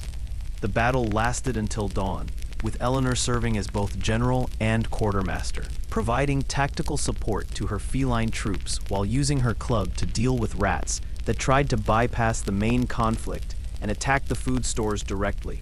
By sunrise, the workshop floor was littered with the bodies of dozens of rats, while her 5 cats sat exhausted but victorious among the elevated food stores that had remained intact despite the most determined assault they had faced. Word of Eleanor's success spread through the scattered farming community with the speed that only genuinely useful information can achieve in times of crisis. Other families began adopting her techniques for elevating food stores and training cats to work as coordinated hunting units. While Eleanor found herself in the unexpected position of being consulted as an expert on anti-rat warfare by neighbors who had previously dismissed her as a woman trying to do work that required a man's strength and experience. The 5 cats that had once been simply farm animals with useful skills had been transformed into something approaching local celebrities, their tactical brilliance becoming the stuff of stories that would be told around winter fires for years to come. Eleanor's workshop, with its elaborate system of pulleys, ropes, and elevated storage containers, became a model that other families copied and adapted to their own circumstances. Honor not just in victory, but in restraint, humility, and even in death, the sword was sacred, but it was never the point. And nowhere was this philosophy more perfectly embodied than in the final moments of Minamoto no Yoshitsune, the greatest warrior of his generation, as he knelt in the snow-covered garden of his brother's palace in Kamakura, preparing to demonstrate that sometimes the most courageous act a samurai could perform was to die with perfect dignity. The year was 1189, and Japan was still finding its balance after the devastating Genpei War that had torn the country apart for 5 years, pitting the Taira and Minamoto clans against each other in a struggle that would determine not just political supremacy, but the very nature of Japanese civilization. Yoshitsune, at 31, had emerged from that conflict as a military genius whose tactical innovations and personal courage had been instrumental in securing victory for the Minamoto cause. But success on the battlefield had not translated into safety in the complex world of court politics that followed the war's end. The irony that would define the final chapter of Yoshitsune's life was that his greatest enemy was not some foreign invader or rival clan leader, but his own older brother, Yoritomo, who had become the first shogun of Japan and found himself increasingly suspicious of any potential challengers to his newly established authority. Yoshitsune's very brilliance as a military commander, the same qualities that had secured victory for their family, now made him appear dangerous to a brother who valued political stability above all other considerations. The Bushido code that governed samurai behavior was not yet the formal system it would later become, but its essential principles were already deeply embedded in the warrior culture that Yoshitsune had absorbed from childhood. These principles demanded absolute loyalty to one's lord, but they also required that a warrior maintain his personal honor even when those two obligations came into conflict. For Yoshitsune, who had devoted his entire adult life to serving his family's interests, the accusation of disloyalty from his own brother represented a spiritual crisis that cut deeper than any physical wound he had ever received. The confrontation had been building for months through a series of increasingly formal exchanges that followed the elaborate etiquette governing disputes between high-ranking samurai. Yoritomo had begun by restricting Yoshitsune's movements, then by redistributing his lands to other retainers, and finally by demanding that he present himself at Kamakura to answer charges of plotting against the shogunate. Each escalation followed prescribed forms that allowed both brothers to maintain the appearance of proper behavior while moving inexorably toward a resolution that everyone understood could only end in death. Yoshitsune's response to his brother's suspicions revealed the complexity of the samurai code and the impossible position in which honor could sometimes place a warrior. He could not defend himself against accusations of disloyalty without appearing to question his brother's judgment, which would itself be a form of disloyalty. He could not flee or resist without confirming the very charges that had been brought against him. The only path that preserved both his honor and his loyalty was to accept whatever fate his brother decreed, even if that fate was death. The journey to Kamakura became a pilgrimage of sorts, as Yoshitsune traveled slowly through the winter landscape of central Japan, accompanied by a small retinue of retainers who had chosen to share their master's uncertain fate rather than abandon him in his hour of need. At each stop along the way, local officials and minor lords came to pay their respects to a man they knew was riding toward his own execution, treating him with the deference due to a hero while carefully avoiding any words or actions that might be interpreted as criticism of the shogun's decision. The poetry that Yoshitsune composed during this final journey reflected both his acceptance of death and his determination to meet it in a manner worthy of his reputation as a warrior and a man of honor. These verses, which would be preserved and recited for centuries after his death, captured the essence of what would later be called the Way of Cherry Blossoms, the idea that perfect beauty could only be achieved through the acceptance of transience and the willingness to fall at the moment of greatest flowering. When Yoshitsune finally arrived at Kamakura, he was received with all the ceremony due to his rank.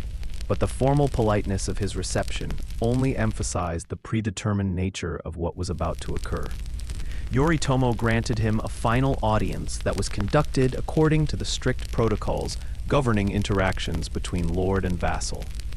But the conversation consisted primarily of ritual exchanges that confirmed what both men already knew. Yoshitsune would be required to commit seppuku to demonstrate his loyalty and remove himself as a potential source of political instability. The preparation for Yoshitsune's death ritual involved elaborate attention to details that might seem trivial to outside observers, but carried profound significance within the context of samurai culture. The location was chosen to provide appropriate dignity, a private garden pavilion that offered views of snow-covered mountains and carefully arranged stones that represented the eternal beauty of nature.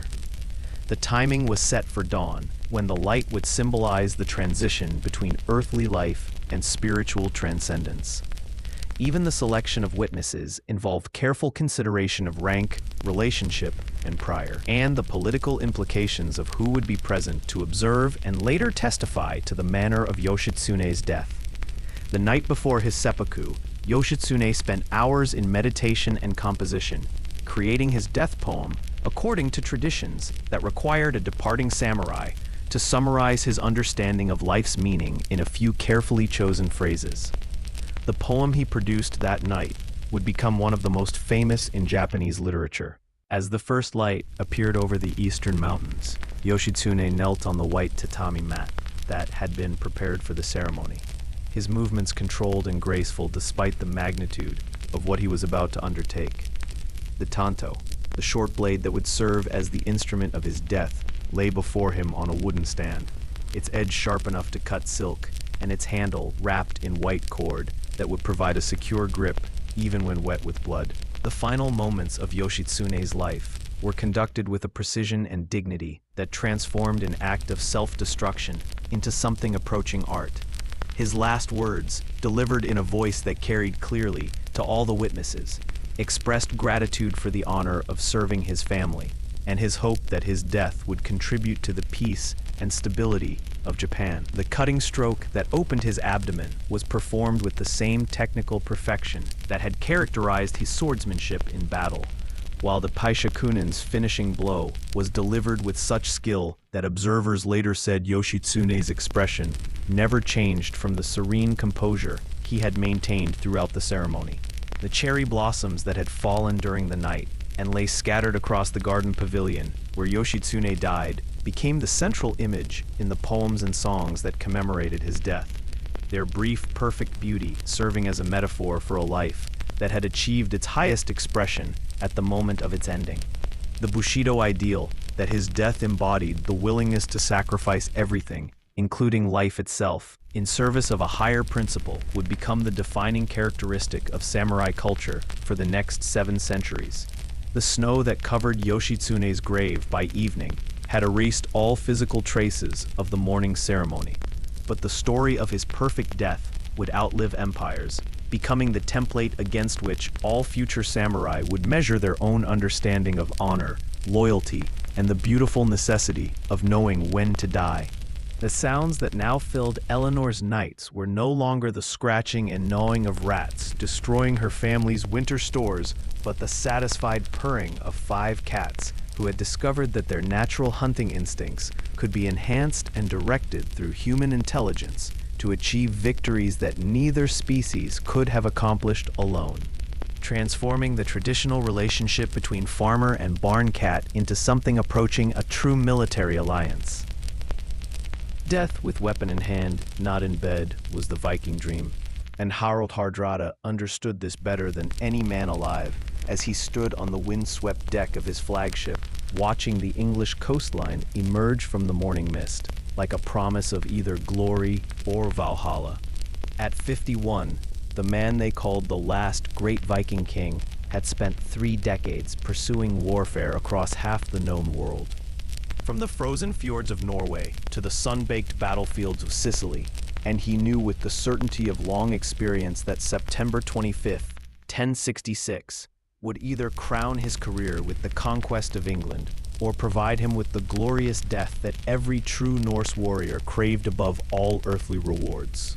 The fleet that followed Harald's dragon-proud longship across the North Sea represented the largest Viking invasion force assembled in 2 centuries, more than 300 vessels carrying 8,000 of the finest warriors that Norway and its allied territories could provide. These were not desperate raiders seeking easy plunder from defenseless monasteries, but professional soldiers who had chosen to follow their king on what they understood might be the last great Viking adventure, a final attempt to prove that the old ways of earning honor through steel and courage could still triumph over the increasingly sophisticated military machinery of medieval kingdoms. Harald's claim to the English throne was based on the complex web of marriages, treaties, and promises that connected the royal houses of Scandinavia and Britain. But everyone involved understood that such legal niceties would ultimately be settled not in courts, but on battlefields. The England that Harald intended to conquer was no longer the collection of vulnerable Anglo-Saxon kingdoms that earlier Vikings had terrorized and plundered, but a unified realm under Harold Godwinson, a king who commanded professional armies and controlled fortified positions that could resist even the most determined assault. The Viking code that governed Harold's approach to this enterprise was both simpler and more demanding than the chivalric ideals that were beginning to influence warfare in other parts of Europe. There was no concept of fighting fair or showing mercy to enemies, no elaborate rituals governing the conduct of combat, and no expectation that victory should be achieved through anything other than superior courage, skill, and willingness to die rather than retreat. What mattered was not how you fought, but how you died, and the ultimate measure of a warrior's worth was whether he could meet his end with weapons in hand and defiance on his lips. The landing at Rickle on the Humber River proceeded without significant opposition, as Harold's scouts had predicted, allowing the invasion force to establish a secure beachhead and begin the methodical process of advancing inland toward York, the largest and most strategically important city in northern England. The local population fled before the advancing Vikings, carrying with them stories of an army that moved with the disciplined efficiency of professional soldiers rather than the chaotic enthusiasm of traditional raiders. But Harold's objective was not simply the capture of territory or the accumulation of plunder, valuable as those goals might be to his followers. What he sought was a battle that would test his personal courage and tactical skill against the best that England could offer. A confrontation that would either establish his reputation as the greatest warrior king of his generation, or provide him with the kind of heroic death that would ensure his place in the songs and stories that Vikings treasured above gold. The opportunity for such a battle came sooner than anyone had expected, when Harold Godwinson appeared with an English army that had marched north from London with remarkable speed and efficiency. The two forces met at Stamford Bridge, a narrow crossing point over the River Derwent, where the Vikings had positioned themselves to await the tribute and hostages they had demanded from the city of York. The battlefield that Harold surveyed on the morning of September 25th was ideally suited to the kind of close-quarters combat that favored Viking tactics and individual heroism.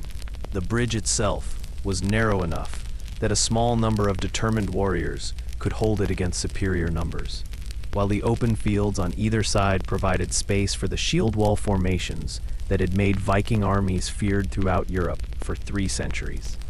Harold's preparation for battle followed rituals that connected him not just to his immediate followers, but to generations of Norse warriors who had faced similar moments of decision. He donned his finest armor, a mail shirt known as Emma that had protected him through dozens of previous battles, and took up his two-handed battle axe, a weapon that required both strength and skill to wield effectively, but could cleave through enemy shields and armor with devastating effect. The speech that Harold delivered to his assembled warriors before the battle began reflected the fatalistic courage that lay at the heart of Viking culture. He reminded them that every man's death was predetermined by the Norns, the 3 sisters who wove the threads of fate, and that no amount of caution or cowardice could extend a life beyond its appointed span. What mattered was not whether they would die, but how they would die, and whether their deaths would be worthy of the halls of Valhalla, where Odin gathered the greatest warriors to fight beside the gods during Ragnarok. The battle itself unfolded with the kind of brutal simplicity that characterized Viking warfare at its most elemental. The English army attempted to force a crossing of the bridge, while Harold's warriors formed a shield wall designed to hold them on the far side of the river, until superior numbers could tell in the Vikings' favor. For hours, the fighting surged back and forth across the narrow span, with individual acts of heroism and sacrifice determining the fate of hundreds of men. Harold fought with the ferocity of a man half his age, his great axe carving through English shields and helms, while his voice rose above the din of battle in the war cry that had terrified enemies from Constantinople to the Orkney Islands. He was everywhere along the Viking line, encouraging his men through personal example and demonstrating the kind of leadership that could only be earned through decades of successful combat. But even Harold's legendary skill and courage could not overcome the fundamental reality that his army was outnumbered and fighting on ground chosen by their enemies.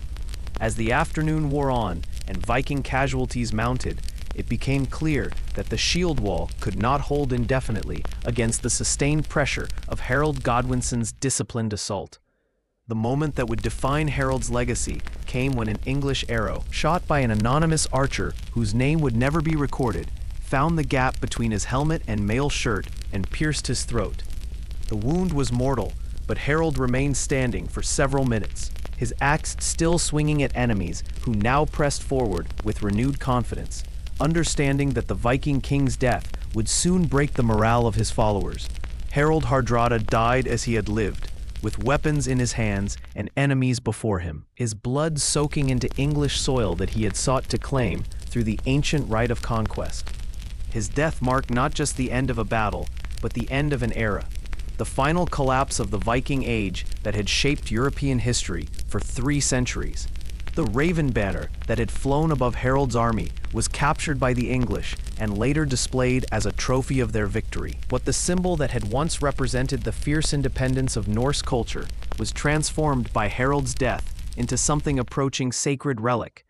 The black bird embroidered on its silk fabric was no longer just a war standard, but a funeral shroud for an entire way of life that had valued personal courage above political sophistication and individual honor above collective survival. The few survivors of Harold's army who managed to escape the slaughter at Stamford Bridge carried with them not just news of defeat, but the story of how the last great Viking king had met his end with the kind of magnificent courage that would ensure his place among the heroes whose deeds were recounted in the mead halls of Valhalla for all eternity. Glory belonged to Rome, not the man, and centurion Marcus Caelius understood this fundamental principle of Roman virtus as he watched the morning mist rise from the dark forests of Germania, knowing that somewhere in those twisted trees lay an enemy that would test not just his tactical skills but his understanding of what it meant to die as a Roman soldier. The year was 9 AD, and the 17th Legion, along with the 18th and 19th, had marched deep into the Teutoburg forest under the command of Publius Quintilius Verus, pursuing what they believed was a minor rebellion that could be crushed through the standard application of Roman discipline and superior organization.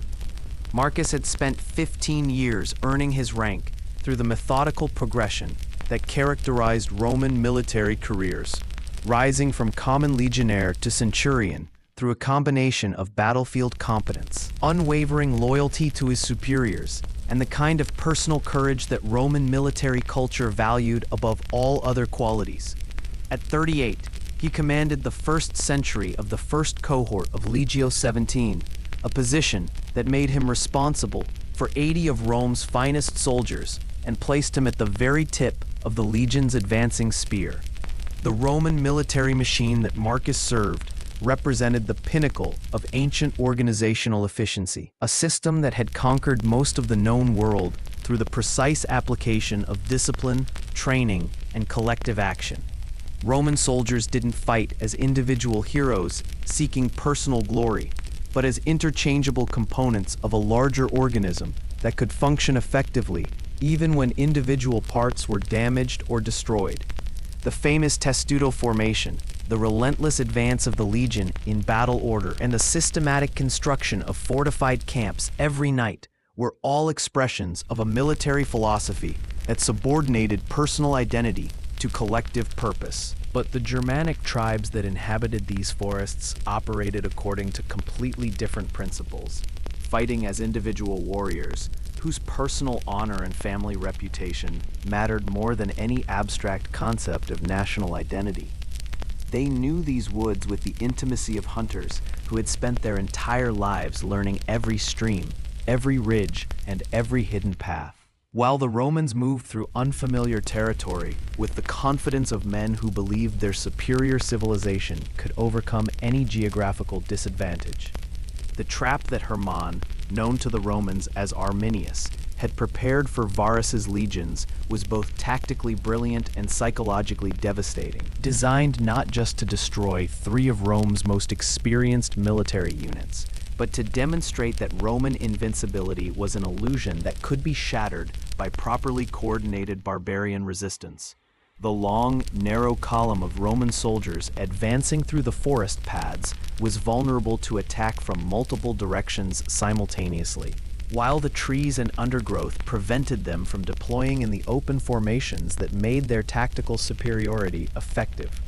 Marcus first realized that something was fundamentally wrong when the Germanic auxiliaries who had been serving as guides and scouts began to disappear from the column, slipping away into the forest with excuses about checking the route ahead or investigating suspicious movements in the distance.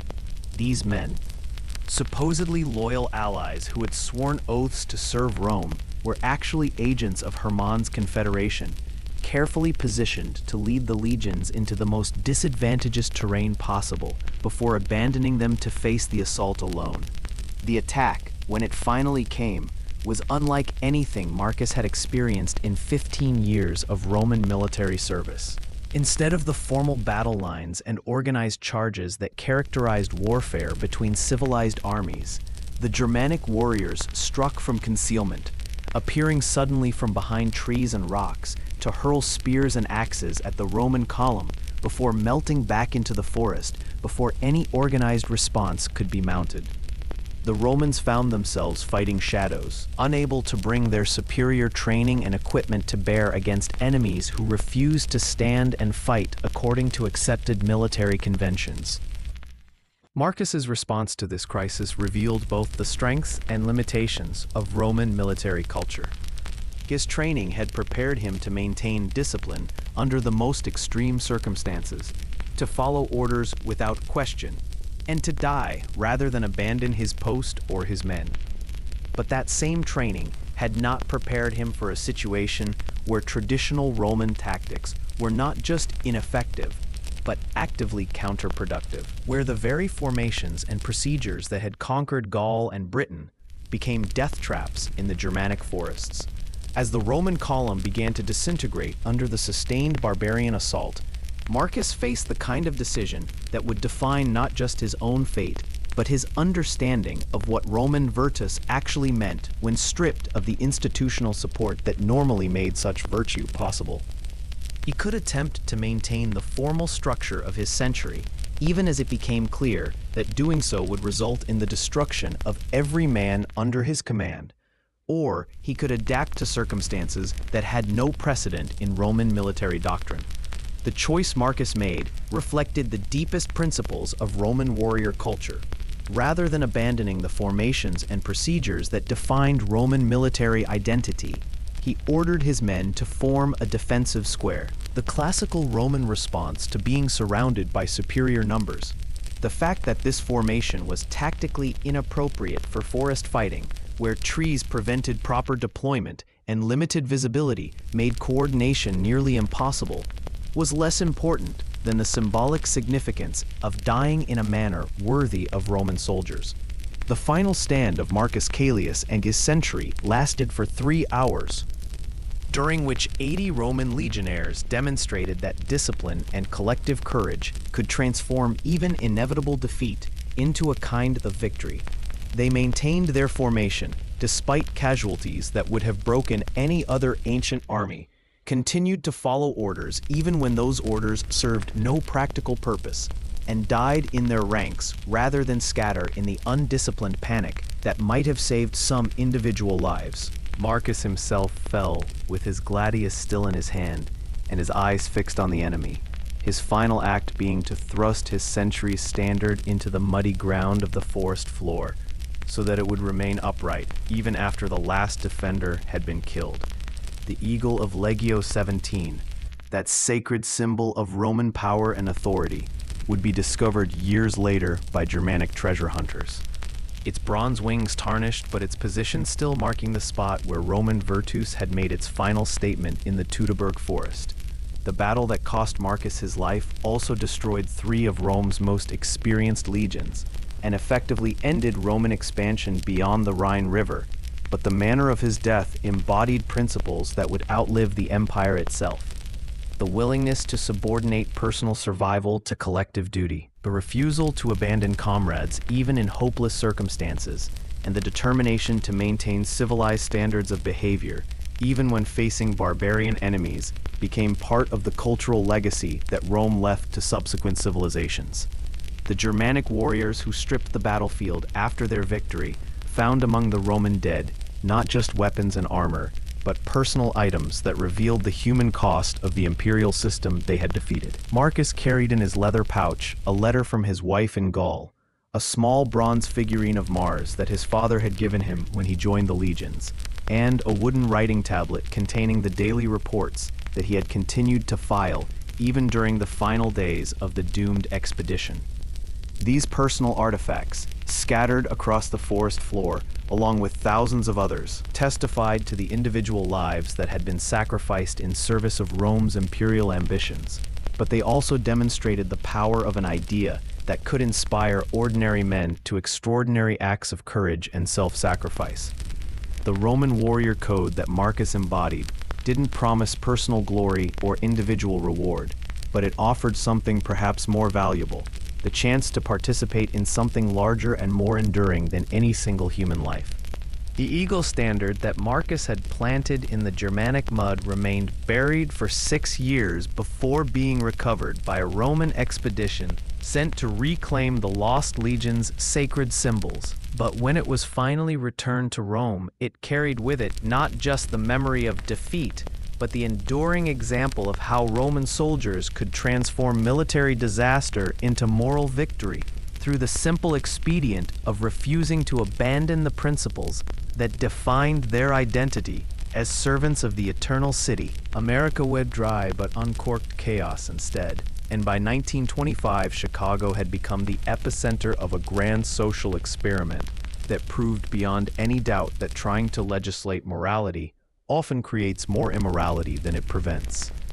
Al Capone, at 26, stood at the window of his suite in the Lexington Hotel, surveying a city that Prohibition had transformed from a rough but manageable industrial center into the lawless capital of an underground empire built on bootleg whiskey, political corruption, and the kind of systematic violence that made medieval warfare look polite by comparison. The Chicago that Capone controlled bore little resemblance to the city that had existed before the Volstead Act turned ordinary citizens into criminals and criminals into millionaire entrepreneurs. Where legitimate businesses had once competed for customers through quality and service, speakeasies now operated under the protection of armed guards and corrupt police officials. Where political disputes had once been settled through elections and legislative debates, territorial disagreements were now resolved with Thompson submachine guns and carefully orchestrated assassinations that sent messages about the new realities of urban power.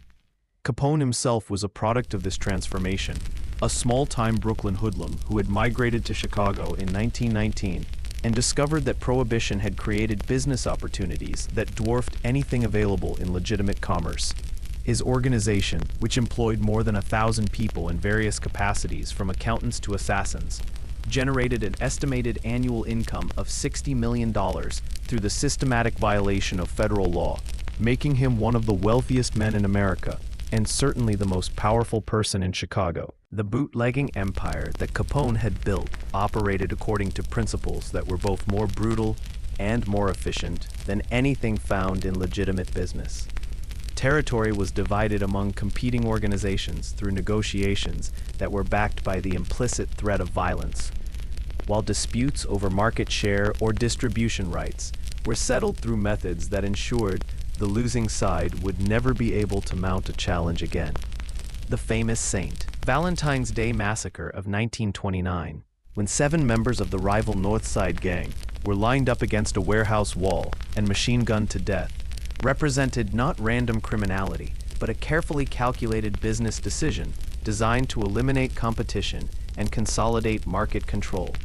But Capone's success was built on more than just violence and intimidation. His organization provided goods and services that millions of Americans desperately wanted, but could no longer obtain through legal channels, making him a businessman who happened to use illegal methods, rather than a criminal who happened to make money. The speakeasies that operated under his protection offered not just alcohol, but entertainment, social interaction, and a sense of rebellion against laws that increasing numbers of Americans viewed as unreasonable and unenforceable.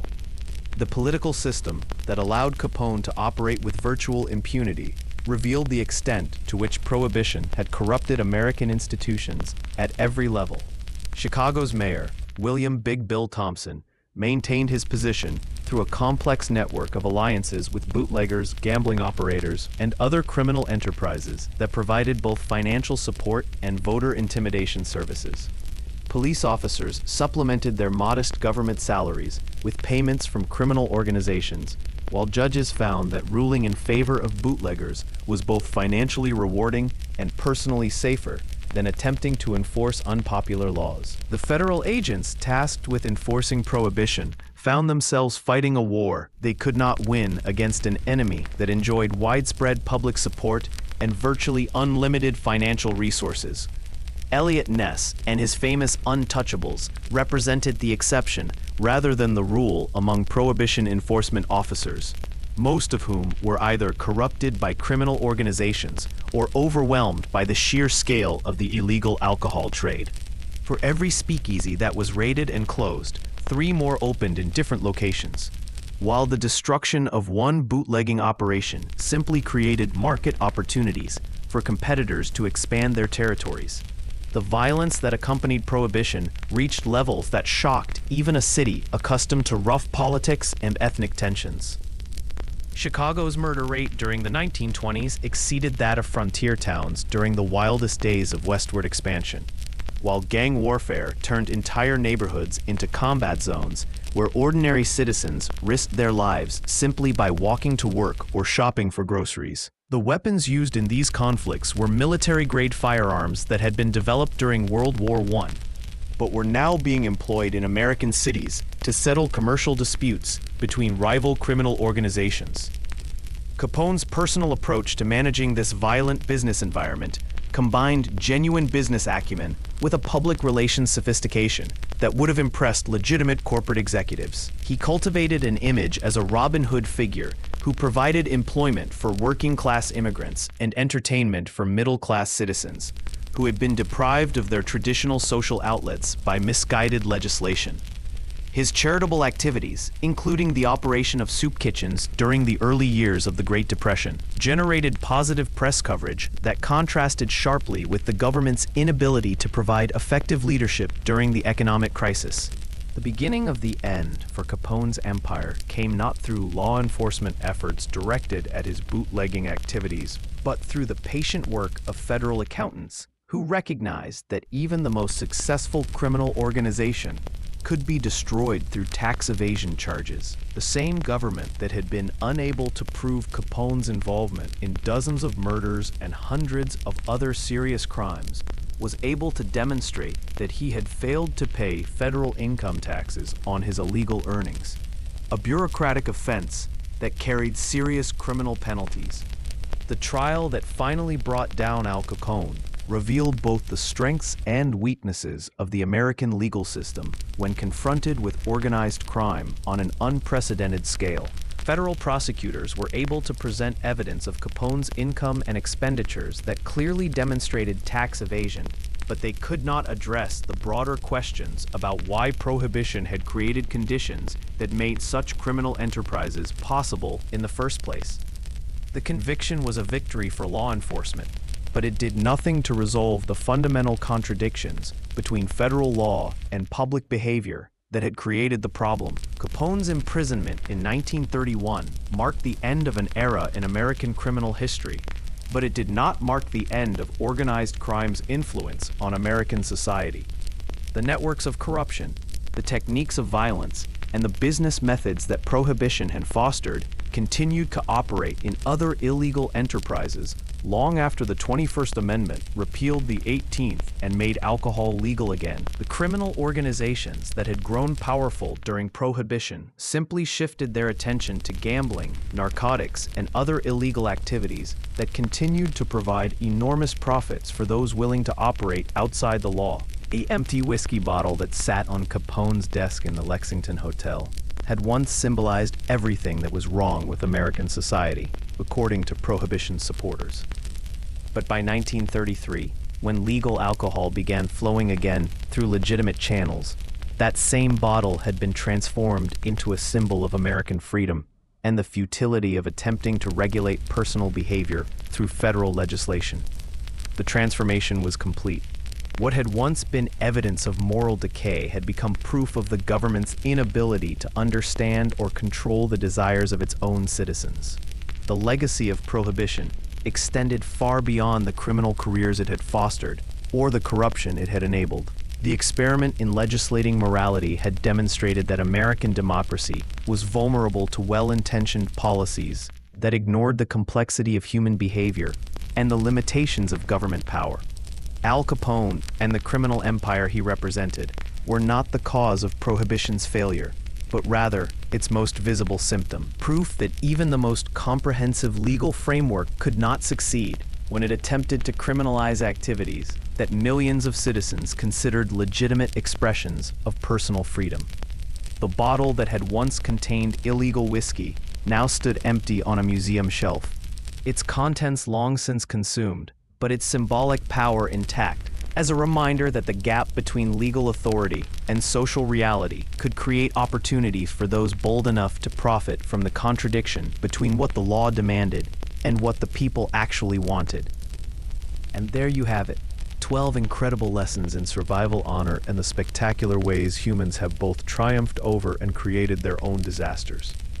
From William the Merchant clutching his shop keys as he fled plague-ridden London, to Eleanor commanding her feline army against the rat invasion, to Al Capone discovering that even criminal empires can't survive the taxman, we've seen how ordinary people navigated extraordinary circumstances with wit, courage, and sometimes just dumb luck.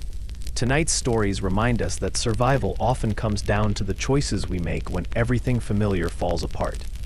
Medieval peasants who learned to live scattered across hilltops, monks who chose isolation over charity, samurai who found honor in perfect death, Vikings who preferred Valhalla to old age. Each story teaches us something different about human nature when pushed to its absolute limits. If you enjoyed this journey through history's more practical lessons, the kind they definitely don't teach in school, I'd be grateful if you'd hit that like button.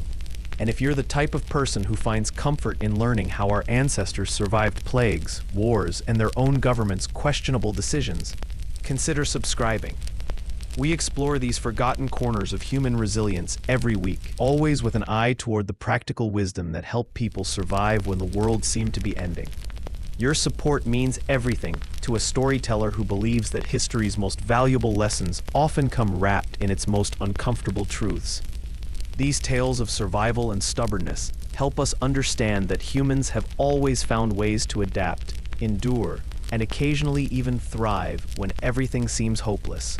Sweet dreams. And remember, whether you're facing medieval plagues, honor-bound warriors, or government overreach, the key to survival often lies in learning from those who came before us. Until next time, sleep well knowing that if medieval peasants could survive winter in mud huts with only cats for backup, you can probably handle whatever tomorrow brings.